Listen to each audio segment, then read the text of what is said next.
दुनिया में भी कोई काम करने के लिए मानव तैयार होते हैं, तो जब तक हमें ये मालूम ना हो कि हम क्या काम कर रहे हैं और क्यों कर रहे हैं, उस वक्त तक उसका कोई फायदा हमारे सामने नहीं आता। जितनी भी किसी भी दुनियावी काम को हम करें या उसे राबता रखना हो, जब तक उसकी मारिफत ना हो अपनी, उस वक्त तक न तो कोई अमल अंजाम पा सकता है, ना हम हकीकत में उस मकाम तक बहुत अच्छे हैं जिस मकाम पर हमको पहुँचना चाहिए, जिसमें कामयाबी आती हो। तो जब एक इंसान दुनियावी उमूर को अंजाम देने के लिए जब वो करता है, जब वो कोशिशें करता है, तो उन कोशिशों के दरमियान उसको ये मालूम होना चाहिए कि हम जो कुछ अमल अंजाम देने जा रहे हैं, जो इतनी कोशिशें कर रहे हैं, क्यों कर रहे हैं और किसके लिए कर रहे हैं, उसका मकसद क्या, उसका हदफ क्या है, क्या हम हासिल करना है। और जब दुनियावी एतबार से हमारे लिए ज़रूरी और लाजिम ये है कि हम पहले जो भी काम करें उसकी मारिफत हासिल करें, उसके बाद उसको करना शुरू करें। तो जब एक दीन के ऊपर हमको अमल करना है, तो उसके लिए भी ज़रूरी और लाजिम है कि हमें अपने दीन की पूरी मारिफत हो। तो उसके बाद मालूम होना चाहिए कि ये दीन किसका है, जिसके ऊपर अमल कर रहे हैं, और जो अमल कर रहे हैं तो किसके लिए अमल कर रहे हैं। तो ज़ाहिर गज़ल तो ये ख्याल फरमा रहे हैं कि दीन की जो इब्तिदा है, दीन की जो अव्वलियत है, वो है मारिफत इलाही, यानी हमको अपनी मानो में अल्लाह की मारिफत।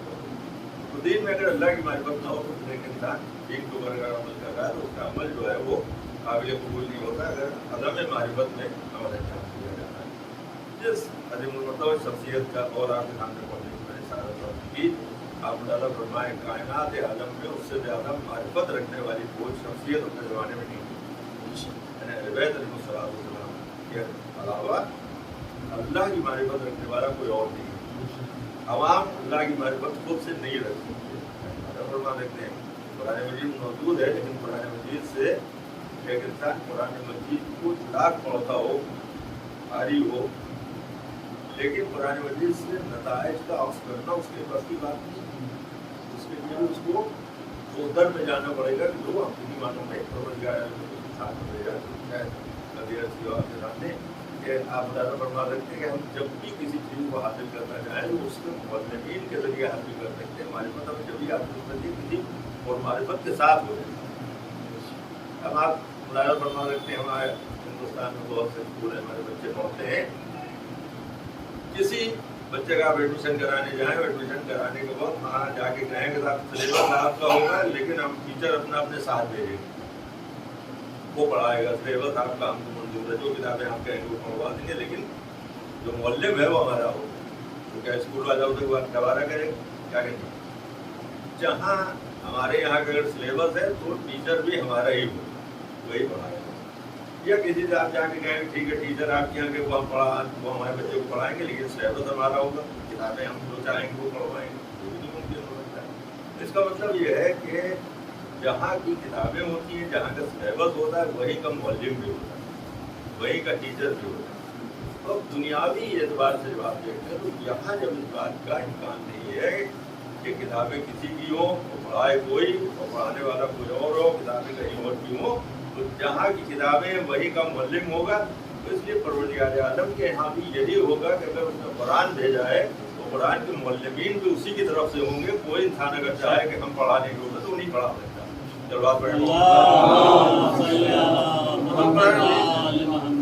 हासिल करने के लिए भी उनकी ज़रूरत है। जो कुरान मजीद परवरदिगार की किताब है उसको भी हासिल करने के लिए हमको अहले बैत अलैहिस्सलाम की ज़रूरत है। तो पूरा दीन अगर हासिल करना हो, अल्लाह की मारिफत हासिल करना हो, तो बगैर अहले बैत अलैहिस्सलाम के मारिफत इलाही नहीं आ सकती।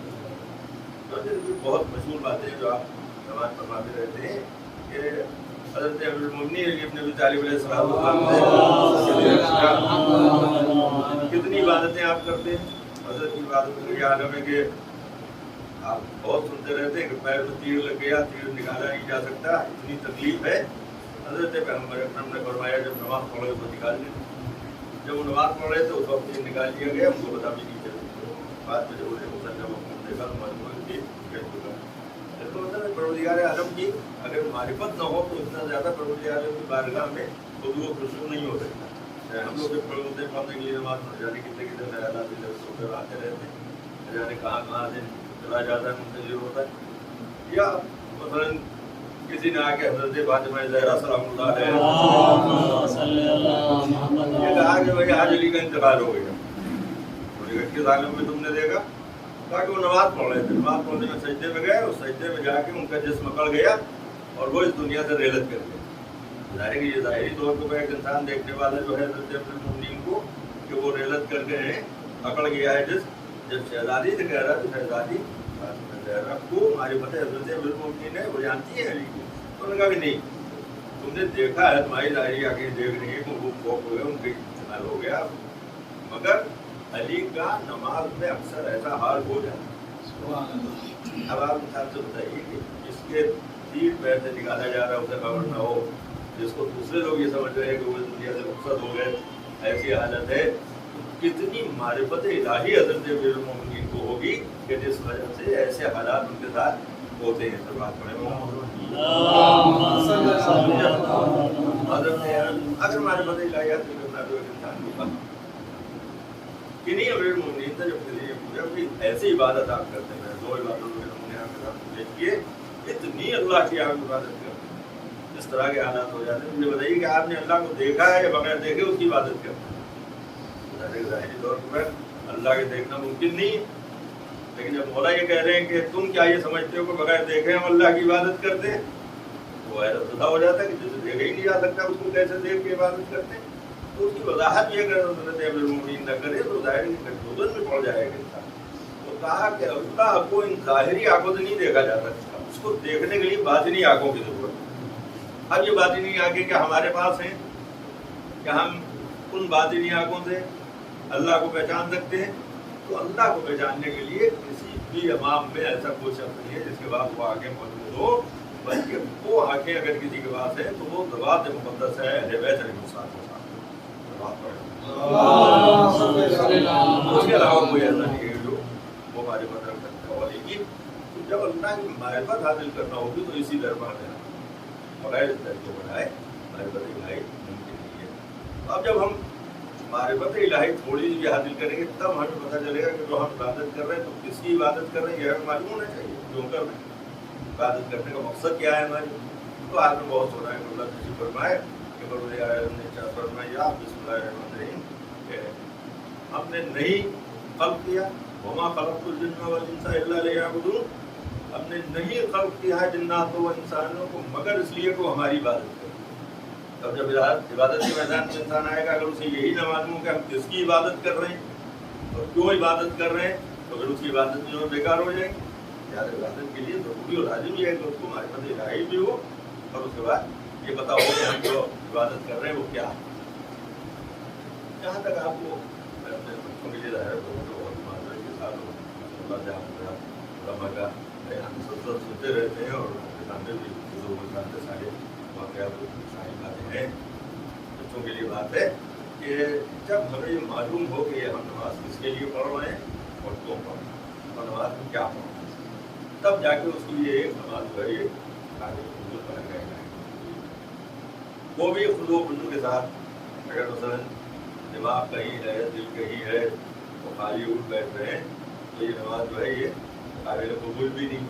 तो आगे जब भी हम उसकी बारगाह में आने वाले हों तो उसकी मारिफत के साथ जितनी मारिफत बढ़ती जाएगी उतना ज़्यादा इबादत में खलूस होता चला जाएगा, जितना खलूस बढ़ता चला जाएगा उतना खलूस बढ़ता चला जाएगा, उतनी ज़्यादा ये मौजूद होती चली जाएगी।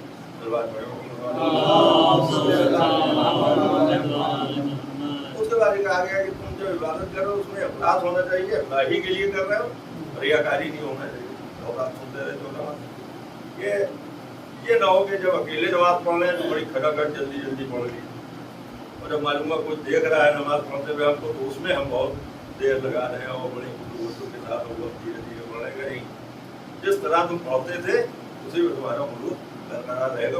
ना पढ़ो तो रियाकारी बिल्कुल नहीं होना चाहिए। जो काम हो रहा है वो अल्लाह के लिए, इसलिए कहा गया कि जितने काम लोग इस तरह करते हैं कि दूसरे ये समझे कि हम ये कर रहे हैं। इबादत इसलिए कर रहे हैं कि लोग ये समझे कि हम बहुत बड़े इबादत गुजार हैं, बैठे हैं, उनसे पूछ लीजिएगा कि इसीलिए कहा गया कि वाजिब नमाज तो मस्जिद में आके पढ़ो, लेकिन जितने मुस्तहबात है उसको तुम छुपा के पढ़ो, तो अपने यहाँ घर में पढ़ो। ये ना हो कि इंसान को गुरूर पैदा हो जाए कि लोग देख देख के समझेंगे मैं बहुत इबादत करने वाला हूँ, 6-6 घंटे मस्जिद में, लेकिन उसके साथ साथ उसने हमारे लिए इबादतों करने के लिए हुक्म भी दिया। मुस्तहबात के बड़े सवाब हैं, लेकिन आज वाजिब नमाज जो आगे मस्जिद में पढ़ो, मुस्तहबात जो है उसको आगे पढ़ो, ताकि तुम्हारे अंदर न ये आने पाए कि हम बहुत इबादत गुजार हैं, दूसरे लोग जो है हमारे लिए करें। ताकि जितनी भी इबादतें हम कर रहे हैं, चाहे वो मुस्तहब हो चाहे वाजिब हो, सबका असल मकसद क्या है कि वो इबादत हम अल्लाह के लिए कर रहे हैं और उसकी जज़ा देने वाला जो है वो अल्लाह ही है।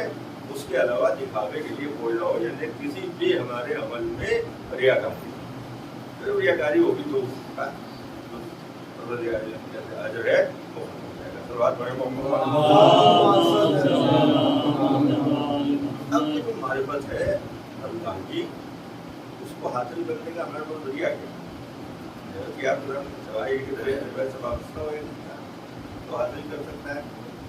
तरह से वाबस्ता होने के बाद जब हम अल्लाह की मारिफत हासिल करेंगे तो मारिफत इलाही हासिल जितनी भी हमारे ज़र्फ़ में गुंजाइश है उतनी हम हासिल कर सकते हैं, पूरी तरह हम नहीं हासिल कर सकते।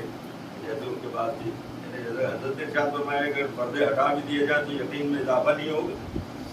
क्या हम में तो कोई ऐसा है कि ऐसा दावा कर सके? क्योंकि हमारे पास दूसरी मारिफत नहीं है।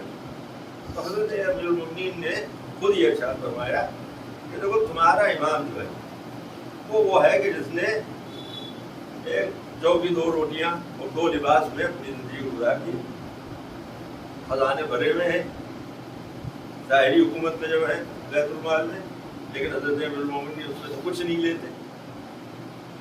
उसी में जिस तरह पहले थे वैसी जिंदगी बाद में गुजार रहे, जर्रा बराबर उसमें कोई तब्दीली नहीं है। एक बहुत बड़ा फलसफी है जो कहता है कि जब किसी के पास माल-उज़र आ जाता है, दौलत आ जाती है, तो उसकी ज़िंदगी के अंदाज में तब्दीली ज़रूर आ जाती है, ज़िंदगी बदल जाता है। लेकिन उसने किसे देखा? उसने बनी उमैया के बादशाहों को देखा, उसने बनी अब्बास के बादशाहों को देखा जो कह दिया।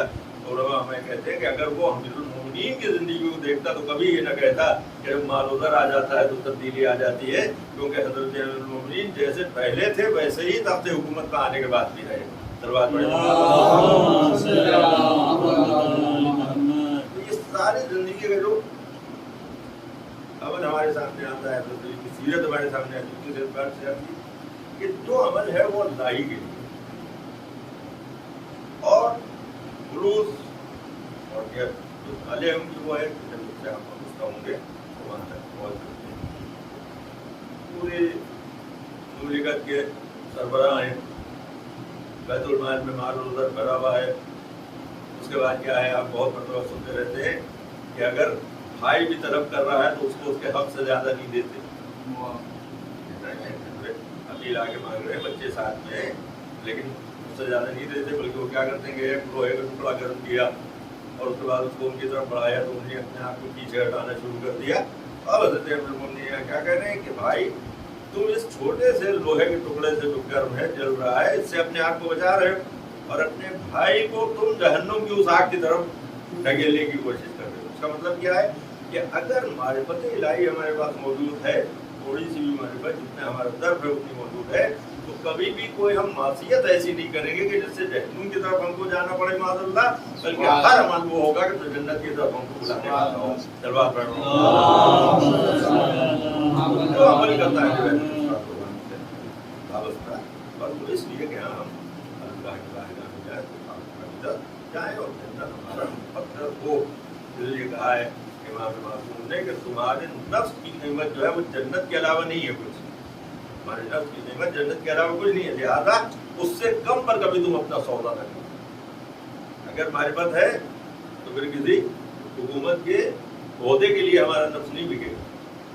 अगर वाकई मारिफत मौजूद है तो ये नहीं होगा कि हाँ कोई माल-उज़र से हमें खरीद दे। अगर मारिफत है तो ये नहीं होगा कि हाँ कोई इंसान जो है हमारे नफ्स को किसी कम तरीन चीज़ के ऊपर खरीद। इसी तरह जिनके नफूस बुलंद थे जो फिक्री मानों में मारिफत रखने वाले थे, उनका आलम क्या था कि जनाब अबू ज़र ग़िफ़ारी ये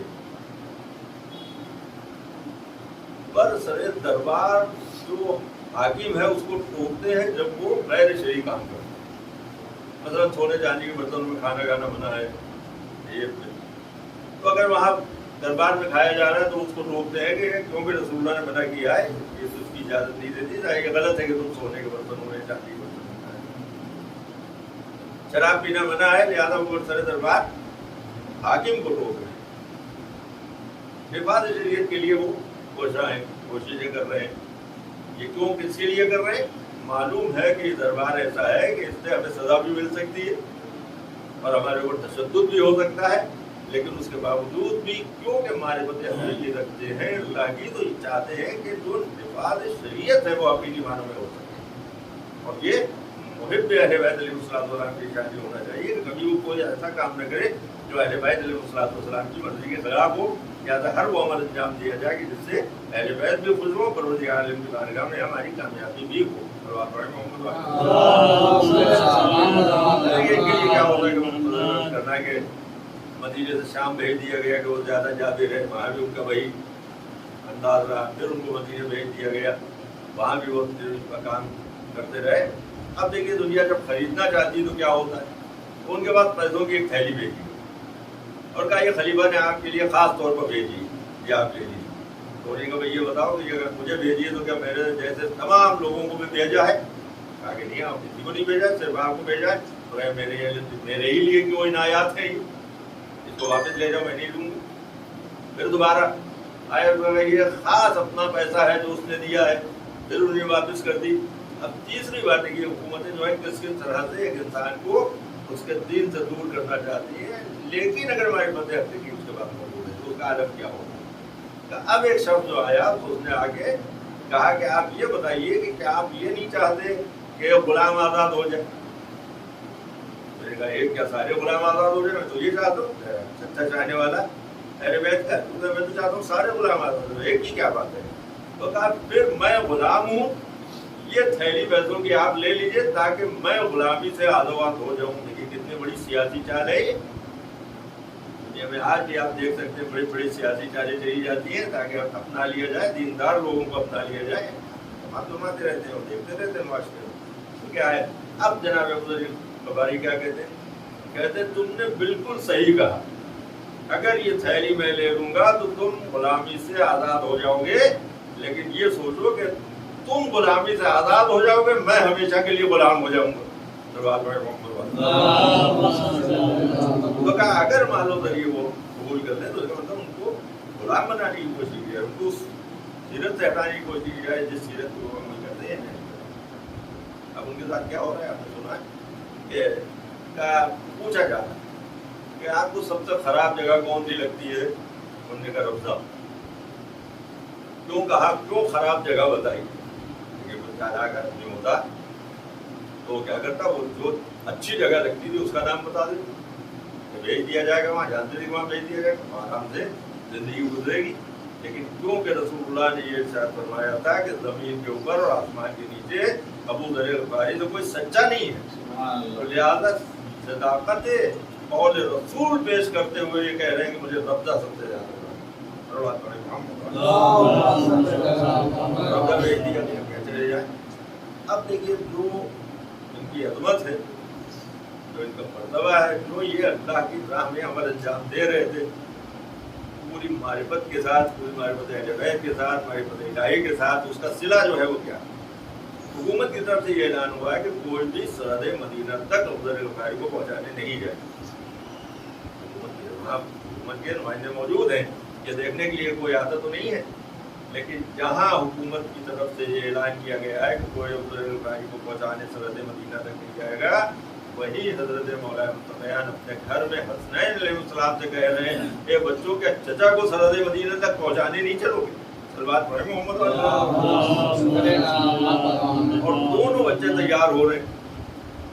हमारे यहाँ के बच्चे होते हैं और इतनी शोहरत हो जाती है जब किसी चीज़ की, तो ये कहना चाहिए था भाई हुकूमत की तरफ से मना किया गया कि कोई नहीं जाएगा सरहद मदीना तक पहुँचाने, लेकिन वो जाने के लिए तैयार है। खुद इस बात की अलामत और दलील है कि दुनिया के सामने उसूल पेश किया जा रहा है कि अगर हकीकी मानों में तुम मारिफत के साथ वो अमल अंजाम दे रहे हो जो अल्लाह का पसंदीदा अमल है, तो अहले बैत अलैहिस्सलाम किस तरह तुम्हारे साथ रहेंगे। फिर तुम्हें ये कहने की जरूरत नहीं है कि हम उनके चाहने वाले हैं, उनका अमल ये बताएगा कि वो खुद तुमसे मोहब्बत करने वाले हैं और तुमको चाहते हैं। सल्लल्लाहु अलैहि मोहम्मद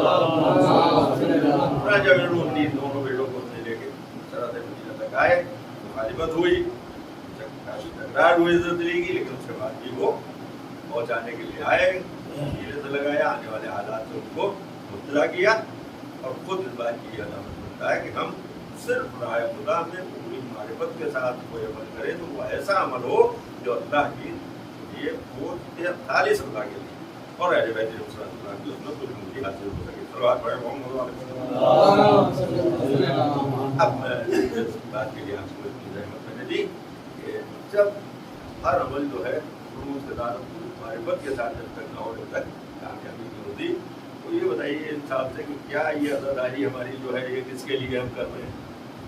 अल्लाह के लिए कर रहे हैं, कुछ मोदी अहले बैत के लिए कर रहे हैं कि नहीं? तो इसमें भी अज़ादारी में जहाँ हम अल्लाह के लिए अमल अंजाम देना चाहते हैं, क्या खुलूस के साथ करना चाहते हैं, तो इसमें भी हमारे हालांकि रियाकारी इसमें जायज़ करार दी गई। पूछ सकते हैं कि दो ही चीज़ें ऐसी हैं कि जिसमें कहा गया कि किसी चीज़ में रियाकारी न करो इबादत में, लेकिन दो इबादतें ऐसी, एक रोज़ा और एक ये गम इमाम सही। तो इसलिए क्या सुनते हैं आप कि अगर रोज़ा नहीं भी रख सकते किसी शरीर उज़्र की वजह से, तो रोज़ेदार की सूरत बनाए रहो। यानी ये ना हो कि तुम रमजान में सिगरेट पीते हुए घूम रहे हो और पान चबाए हुए घूम रहे हो और खाते पीते कर रहे हो, सारे लोग देख रहे हैं। नहीं, यहाँ जायज़ करार दिया गया है इसमें रियाकारी को कि खामोश हो जाओ, तुम भी अपनी सूरत ऐसी बना रहे हो जैसे रोज़ेदार हो, तौहीन रोज़ा न करो। इस तरह अदाए सैयदुल शुहदा में कहा गया अगर तुम्हें रोना नहीं भी आता तो रोने वाले की सूरत बनाए, यानी यह हो गया कमे हुसैन की तुम तौहीन कर रहे हो। तो जब हमारे लिए इतनी मारिफत होगी हमें अल्लाह की और अल्लाह ही के लिए हम अमल अंजाम देंगे, तो ये देखने की ज़रूरत है कि हम वाकई उसके ऊपर अमल कर रहे हैं कि नहीं, कि जैसा अहले बैत चाहते हैं। क्योंकि ये बातें बहुत देखने को मिलती हैं, इसलिए ये मैं आपके सामने कर रहा हूँ, बच्चे सोचे हूँ कि एक मजलिस से जब हम उठते हैं तो ज़ाहिर है उस वक्त मसाइब बयान करता है जब मजलिस तो मसाइब सैयदुल शुहदा सुनते हैं, करबला के मसाइब सुनते हैं, लेकिन उसके बाद एक मजलिस से दूसरी मजलिस में जब जाने लगते हैं तो रास्ते में ये पता ही नहीं चलता कि अभी मसाइब सुन के एक दूसरे से हंसी मजाक कर रहे हैं, शोले हो रही है, मालूम हो रहा है कि तफरीहात में लगे हुए हैं। तो ये जो हमारा अमल है ये खुद हमें बताता है कि हमने मारिफत अज़ा पूरी तरह से नहीं है, मारिफत इलाही के तहत हमने ये अमल अंजाम नहीं दिया है, बल्कि एक रस्म है कि जिसको हम अंजाम देते चले जा रहे हैं और एक मजलिस से दूसरी मजलिस में जाना है और वहाँ हमारा ये अमल होता है कि हमें ये लगता ही नहीं कि इस मजलिस से उठते हैं और दूसरी मजलिस में हमें जाना है। लिहाजा इस बात का ज़रूर ख्याल रखना चाहिए कि अज़ाए सैयदुल शुहदा को तफरीक का जरिया नहीं बनाना। इमाम हुसैन अलैहिस्सलाम की मजालिस के बाद ऐसे अमल हमें अंजाम नहीं देना है जिससे इस बात का सबूत फराहम हो कि हम उसकी तौहीन करते हैं। बहुत बड़ा मसला आज के दौर में हो गया कि हमने अपनी ख्वाहिशात नफ्स को इबादतों में शामिल कर दिया, अहले बैत अलैहिस्सलाम को जिक्र में शामिल कर दिया। ज़ाहिर है कि आज के व्हाट्सएप और फेसबुक का ज़माना है, आपके सामने सारे हालात हैं, आप समझ सकते हैं कि जितने भी मनक़बतें हैं वो सब म्यूजिक के साथ उसको दोबारा करने हमारे पास है म्यूजिक ग्राम है। फिर ये इमाम ज़माना का जिक्र हो रहा है, एक टाइगर जो है ज़माना का जिक्र कर रहा है, बैकग्राउंड में म्यूजिक की आवाज़ आ रही है, तो आपने इसको कहाँ ले जाके रख दिया? सिर्फ इसलिए कि अदम मारिफत है, हम समझ नहीं रहे हैं कि वो कौन सी बात है। हज़रत अली की मनक़बत एक आदमी पढ़ रहा है, म्यूजिक के साथ पढ़ रहा है और हम झूम झूम के सुन रहे हैं उसको, क्योंकि हम हमारी दिली ख्वाहिश भी यही है कि हाँ ऐसा ही होना चाहिए। जब आप मदद को अपनी ख्वाहिशात नफ्स के तहत अंजाम देने लगेंगे तो फिर उसके ऊपर पाबंदियाँ भी आयद होंगी और अल्लाह की तरफ से उसके लिए गुनाह है उसका लाभ भी होगा। लिहाजा जब भी किसी चीज़ को आप इबादत समझ के करें तो मारिफत इलाही के साथ करें और ये समझ के करें कि जब ये इबादत है तो इसमें हमारा कोई दखल नहीं हो सकता, ख्वाहिशात नफ्स उसमें शामिल नहीं हो सकती, बल्कि जो रिज़ा इलाही है, जो अहले बैत अलैहिस्सलाम की मंशा है उसके तहत काम होगा। दरबार पर इसको गौर करने की जरूरत है। बस आपके लिए जो जरूरी है वो ये है कि मैं समझता हूँ कि इनमें तो कोई ऐसा नहीं होगा कि जो खुद उसको पोस्ट करता हूँ। लेकिन अगर आपके पास आता भी है तो ये आपका फरीदा है कि इस तरह की चीज़ों को आप फॉरवर्ड नहीं कर। क्यों? इसलिए किसी ने अगर आपको भेज के गुनाह किया है तो आप उसको और आगे बढ़ा के खुद गुनाह में उठते रहना, और उसके बाद जितना आगे वो बढ़ता चला जाएगा ऐसी चीज़ें जो है उतना ज़्यादा गुनाहगार होते चले जाएंगे। इसलिए इस बात की कोशिश करना चाहिए कि हम इस तरह की चीज़ें जो है जिसमें तौहीन अदा होती है, तौहीन अहले बैत अलैहिस्सलाम होती है, उसको अगर हमें बाहर भी जा रहा है तो उसे डिलीट कर दीजिए, उसको आगे फॉरवर्ड ना करें। सलवात पढ़ें जिस काम में भी हम रखते हैं उससे पहले उसकी महबत चाहिए, तो अल्लाह के काम में सब चीज़ महबत की जरूरत है। तो ये जब जरूरत है जब अल्लाह की ज़्यादा महबत आप करके आ सकते हैं। जिंदगी के तमाम हुकूमत के इंजाम चाहिए हमारे बदलेगा है, इस तरह जरूरी है, उस तरह मौत में भी हमारे बदलेगा। इंसान को हक मौत का तारीफ होना कि हमें मौत आए तो हक है। जैसा कि नौजवानों के लिए की बात है कि राह तूबा में जिस वक्त इमाम हुसैन अलैहिस्सलाम ने बयान किया है और वो बदनशीब फरमाए, उनकी आग लग गई और जब उठे तो ये कहते हुए कि इन्ना लिल्लाहि व इन्ना इलैहि राजिऊन। जनाब के साथ से कहा कि बाबा आपने क्यों इस वक्त इस्तेमाल किया? इमाम हुसैन अलैहिस्सलाम ने फरमाया कि बेटा मैंने अभी ख्वाब में देखा कि कोई कह रहा है कि ये काफिला मौत की तरफ जा रहा है, मौत इसकी तरफ आ रही है। काफिला मौत की तरफ जा रहा है, मौत इसकी तरफ बढ़ रही है। का सवाल भी जो है ये नहीं होना चाहिए था ज़ाहिरी तौर पर, वरना इमाम ने जिस शिद्दत से जवाब दिया वो होना चाहिए ज़ाहिरी एतबार से। लेकिन इमाम की मसले तो हम नहीं समझते थे। इमाम ने कहा जनाब ये बाबा क्या हम हक पर हैं, होना चाहिए जवान है तो ये तस्वुर है कि जनाब अली अकबर को मालूम नहीं होगा कि हम हक पर है कि नहीं, क्या हम हक पर हैं? और इमाम हुसैन भी जोर देकर कहते हैं हाँ हम हक पर हैं, कसम व खुदा हक पर। इमाम हुसैन को कसम खा के क्यों ये कहना?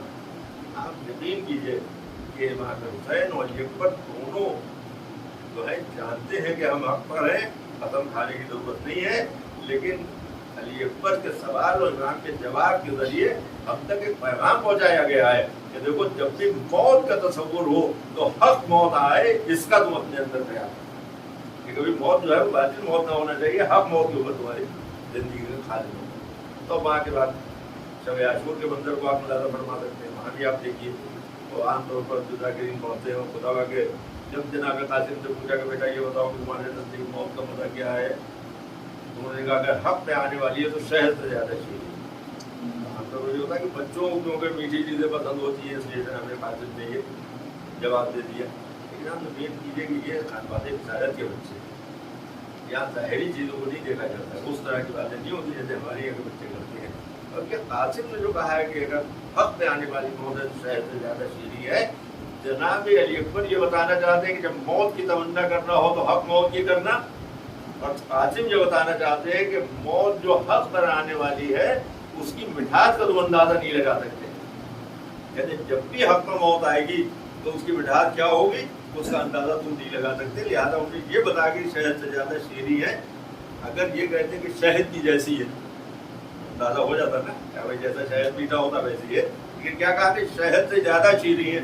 आपके नज़दीक कोई चीज़ हो ऐसी मुझे बताइए, मेरे इल्म में इजाफा होगा शहद से ज़्यादा शीरी कोई तस्वुर है आपके ज़हन में? कासिम से बताना चाहते हैं कि जब भी अकबर कह रहे हक पर मौत आना चाहिए और हक जो है वो शहद से ज़्यादा शीरी है, उसकी मिठास का तुम्हें अंदाजा ही नहीं कि जो हक पाने वाली है ऐसी। और इसका मुजाहरा इसका इजहार जो है करबला वालों ने किया। सुबह आशूर के लिए मिलता है कि जब आज़ाद गर्म है उसी वक्त जब लोग जा रहे हैं इमाम हुसैन लाशें उठा के ला रहे हैं, दो साहबी इमाम हुसैन आपस में मजाक कर रहे, एक शेख मजाक कर रहा है, दूसरा जो है उससे थोड़ा सा वो हो रहा कह रहा है कि भाई यहाँ लाशें उठ रही है लोग धो रहे हैं और तुम मजाक कर रहे हो।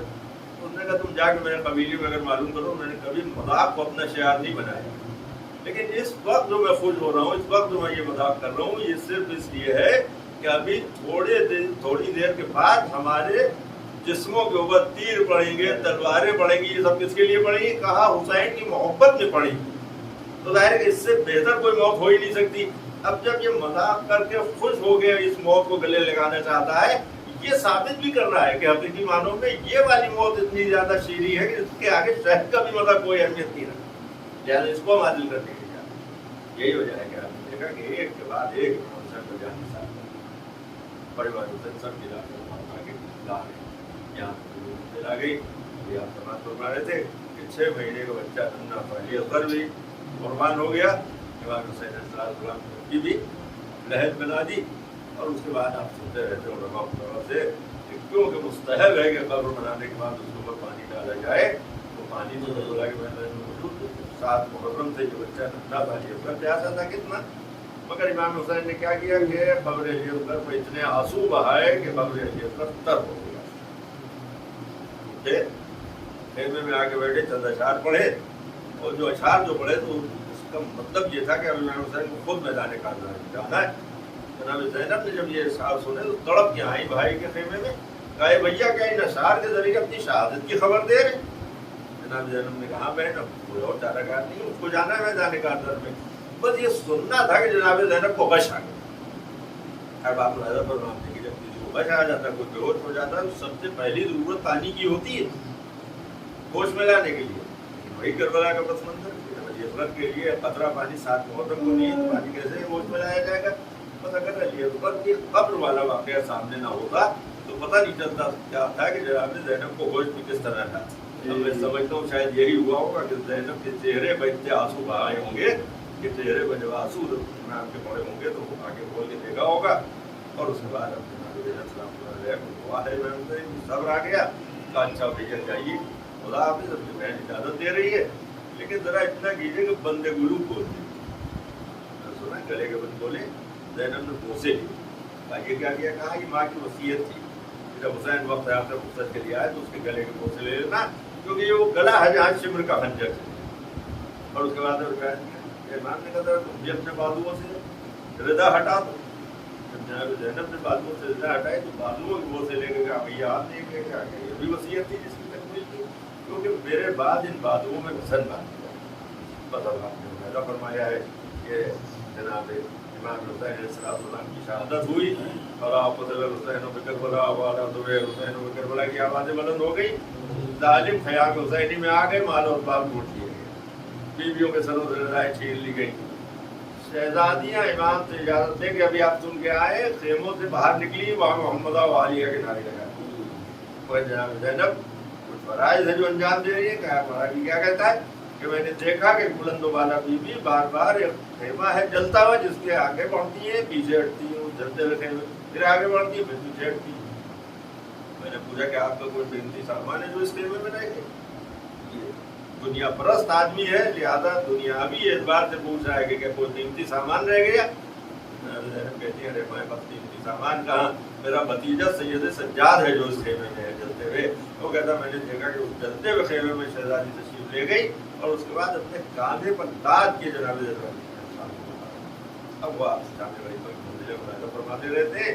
جناب سید سجاد نے ہمارے پر جو ہے دین کی وہ کہتی ہے امام حسین سے منتقل ہو گیا ہے، حضرت علی سے لے کے اور اب یہاں تک کا جو تذکرہ ہے امام حسین تک اور پھر امام حسین سے. آپ بتائیے کہ جب کبھی خدا نہ کرے کسی کی ایک موت ہو جائے، واجب نماز کا پڑھنا بھی دشوار ہوتا ہے، عبادتوں پر نافذ ہونا جو ہے بہت مشکل ہوتا ہے. الہی کروانے والی جیسا ایسی ہے کہ اتنے مسائل سب کچھ برداشت کرنے کے بعد، سارے حالات معلوم ہونے کے بعد جب جلتے ہوئے خیمے سے باہر آئے ہیں تو روایت کیا ہے کہ جب نماز عشاء پڑھ کے سر سجدے میں رکھا تو نماز صبح کا وقت آ گیا. اور اب یہ جو درمیان میں ذکر ہو رہا ہے وہ کیا ہو رہا ہے کہ جس خدا کے لیے قربانی دی تھی اس کی معرفت اب اس طرح سے کرائی جا رہی ہے کہ لا الہ الا اللہ حق نقا، لا الہ الا اللہ ایمان و تصدیقہ، لا الہ الا اللہ عبودیت و رقہ. یہ سزائیں بلند ہو رہی ہے، یعنی بتانا چاہتے ہیں کہ ہمیں ایسی معرفت الہی ہے کہ اگر پورا گھر بھی تاراج کر دیا جائے سب کچھ ہم مٹا سکتے ہیں، لیکن اس کی عظمت اور اس کی شان جو ہے اس کے اوپر ذرہ برابر بھی کوئی آنچ نہیں آنے دینا چاہتے. بس یہی ایمان انسان جب پورے مقتل میں رات بھر اس طرح بسر کرتے ہیں، اگر جب صبح کو اسیر کر کے اس طرف سے لے جایا جاتا ہے جدھر شہداء کے لاشیں بے گور و کفن پڑے ہوئے تھے، تب انہی ایمان کے روح جسم سے نکلا چاہتی ہے. हमारी जानिसार शहजादी ज़ैनब जलते हुए खेमों से बचा के लाई थी। अब ये दूसरा मौका था कि सारी बीवियों की नजरें शुहदा की लाशों पर है और ज़ैनब की नजरें सैयद सज्जाद के चेहरे पर है। एक मरतबा कहती है, बेटा मैं क्या देख रही हूँ, तुम्हारी तो रूह तुम्हारे जिस्म से निकला चाहती है। अब भी आपने देखा इन जालिमों ने अपने कुछ साहिब जिसको दफन कर दिया। मेरे बाप मेरे चचा का लाशा बेगोरो कफन जलती हुई जमीन पर पड़ा कैसे करा रहा है। लेकिन ज्यादा तोड़ के कहता हूँ आता कि वही तो मकतल है जहाँ रात भर आपने इबादत की है अल्लाह की, उसकी अजमत का ऐलान किया है। और जब नहीं जवाब है कि तुम्हें नहीं मालूम, बड़े बेटे को वाजिब है कि बाप की तजहीज़ व तकमीन करे, मगर वो बेटा क्या करे कि जिसके हाथों में हथकड़ियां दर हो, बेड़ियां गले में सारदार हो। इस तरह इस फरीज़े के अंजाम दे गया है। हमारी जानिसार शहजादी फरमाती, बेटा घबराओ नहीं, लाशाए शुहदा दफन होंगे, कब्रें बनेंगी, ज़ाहिरीन ज़ियारत के लिए आएंगे। यानी रूह सैयद सज्जाद को जनाब ज़ैनब ने जिस्म में वापस कर दिया, लेकिन खुद खड़ी हो गई हुसैन की लाश के सामने। क्या तू मेरा भाई हुसैन है?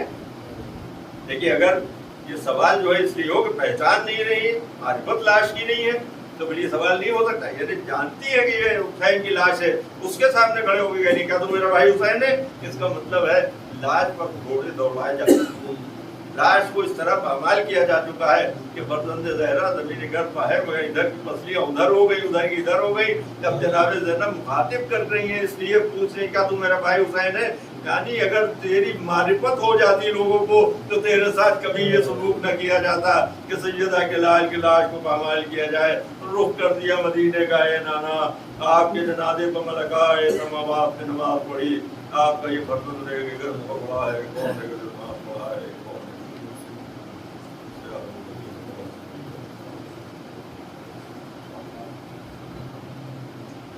सूरह फातिहा से नहीं नजर साहब उनके वालिदैन को